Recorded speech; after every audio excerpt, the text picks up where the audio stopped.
Napanganga na lang si AD sa ginawa ni LeBron James, pumakita na naman ng mga halimaw na dunks sabay turo sa crowd. Malaluka ngayon si Jackson Hayes, grabe yung big man ng LA, unang pick and roll play ng father and son duo. Los Angeles Lakers versus Washington Wizards, second worst team sa NBA versus third sa Western Conference. Ngayon epektibo ang suspensyon ni Luka Doncic matapos makuha ang kanyang pang 16th na technical foul. First quarter pick and roll play kaagad mula kay Reeves to LeBron James lefty layup. Nasundan kaagad ng one-handed throwdown ni Jake LaRavia. Maganda ang simula ng Lakers mga idol, do may mga pailan-ilang turnovers sa simula ng quarter. 6-0 run, Rui Hachimura strong attack in the basket. LeBron naman, vintage turn around fade away. Ganda sana ng play ni Reeves at LBJ, yun lang nagmintes ang point blank dunk. Bihirang-bihira natin makita to kay LeBron. 8-minute mark, takbuhan sa fast break, na disrupt ang play ni LeBron at Reeves.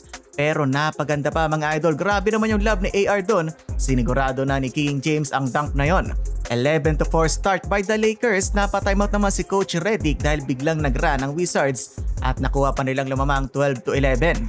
After ng timeout, what a play, Reeves long lob to LeBron James, lumipad na naman ang hari. 20% ng field goals ni LeBron ngayong season ay dunks. Late ng period na bigyan na naman ng minuto si Bronny James. Pinagsabay pa ang father and son duo, yun lang naagaw ang pasa ni Bronny. Slam dunk tuloy para sa Wizards. Agad bumawi si Bronny, unang pick and roll na mag-ama. Smooth floater by James Jr. Ganda lang ang knockout play ng Wizards mga idol bago tumunog ang buzzer. Down patuloy ng isa ang Lakers 25-24. Second quarter mintes ang tira ni Bronny mga idol, pero buti andon si Hayes for a putback slam. Mainit pa din ang outside shooting ng Washington, 9 and 30 in the quarter. Taas ng pasa ni LeBron kay Hayes, eto na naman si Jackson, nakita yung bakal. Dinerecho for a one-handed throwdown with authority. Kagulo doon ang bench ng Lakers, umilag pa yung player ng Wizards. Umatake na naman si LeBron, na-block nga lang siya pero Jackson Hayes mga idol, the man of the hour. Naka-putback, may kasama pang foul. 7-minute mark, LeBron look ahead pass na naman to Jackson Hayes. Sarap buhay ng big man ng Lakers, 9-0 run by the Lake Show, 38-31. Luke Kennard, dilista mo na ang wide open wing 3-pointer. Nagmintis lang ng dunk si LeBron, pinapakita na tayo ng hari na hindi pa siya nag-i-slow down. 200 throwdown by King James. Sabay turo sa crowd, tuwang-tuwa yung magtutropa sa ginawa ni LeBron.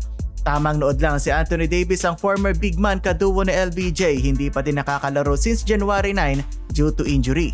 Late ang period, nag-ala point guard si AR-15, daming assist na ginawa, bigla tuloy lumobo ang kalamangan ng Lake Show. 1 minuto natitira, dumiskarte si LeBron sa paint area. Sinelyohan yung bantay sa likod, sabay atake sa lane.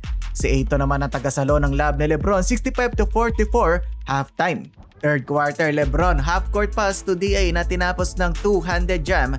Grabe pa din talaga yung court vision ni LeBron sa kanyang 23rd season. Patuloy pa din si Reeves sa pagpuntos, ngayong wala ang kanilang main scoring machine na si Luka.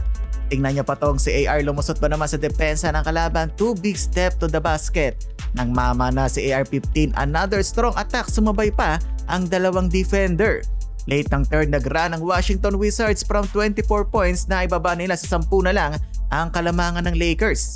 Bronny assist to Kennard, may 10 points na from the bench. Yun lang, si Bronny nagdalawang isip sa ere kung idadunk niya ba o ililay up. Mintes tuloy yung tira, yung tatay na lang yung bumawi, bully ball sabay fade away.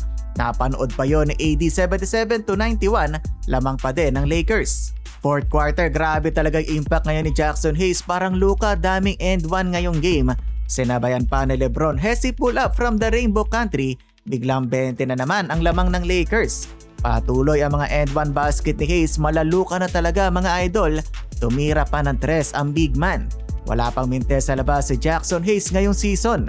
Meanwhile, maalat ang shooting ni Bronny compared sa kanyang pinapakita sa G League. Maagang pinahinga ang starting 5 ng Lakers, pinasok ulit si Bronny. Kasama na sina Drew Timme, Bando at Kinect. Final score 120-101, panalo ang Lakers.